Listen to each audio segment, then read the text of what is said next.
Модул 3, лекция 3. Пипер. Едно растение от семейство картофови. Още. Така. Почваме с картинките. Малко чушки. Така. Пипера е с произход същите зони на Америка, от които е произхода и на доматите. И е от същото семейство, както казах. Пипера е още по-силно топлолюбив от доматите, за да се развива добре.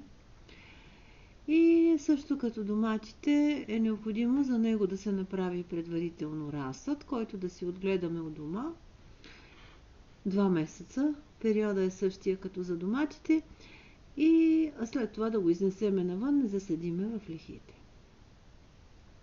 Най-напред тръгваме от семената, разбира се, стартово. Семената на пипера никнат малко по-трудно от тези на доматите. Затова може, ако някой много по-бързо да му поникне пипера, може да се накисне за няколко дни. Като може и без да се накисне, разбира се. Значи, сравнявайки пипер и домати, засети в един и същи ден, всяка година, нали, слагам едните и другите семена, спазвам си тук посевни дни и така нататък. Общо взето доматите, когато са им свежи семената, мои си 5 дена, 4-5 дена. Пипера може да, в зависимост от това дали е по-хладно, дали е малко по-късно сезона, може да отидат и 2 седмици и даже отгоре по някой път, докато поникнат. Т.е. там ще ни трябва малко повече търпение.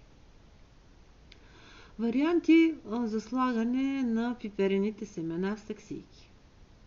Разбира се, че пипера може да бъде засят в гъст разсъд в саксия. Много семена, просто разпръснати в саксията. Да. И също като доматите да бъде отгледан там и след това ще трябва да се пикира, защото няма как да порасне в тази саксия, когато има толкова много растения, разбира се, там. Периодите на прекарване на пипера в малки саксийки, в големи саксийки, същите са периодите като за доматите. Така, тръгваме от първоначалното засяване, което трябват ни, нали, същите тези неща като за доматите, почва, фолио, саксии, вода и завива се след това и се чака да поникне. Разликите. Когато е сложен в общи съдове, е добре да не е чак толкова нагъсто. Домата чак толкова много не страда, дори да му се поразбута корена, докато пипера малко му е по-трудно.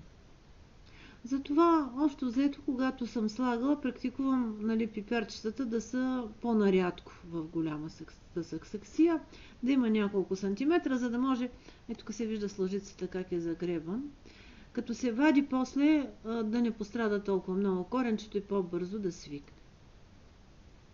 Другото, което е разликата от доматите, че пипера, когато се пикира, не е добре да се заравя по-дълбоко, отколкото е бил в първото си местообитание.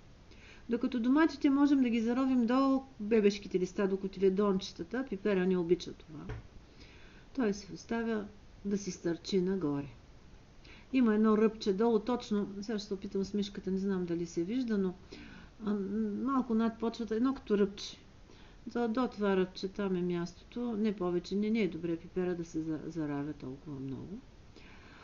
Така, разбира се, че има вариант, ако решиме да не пикираме пипера, можем да го сложим в тия големите форми, по 2 чушчици в едно отделенице от тези форми. Пипера се слага по двечки, защото така или иначе, после като го изнасяме в лехите, така ще си бъде. По 2 пипера заедно се слагат.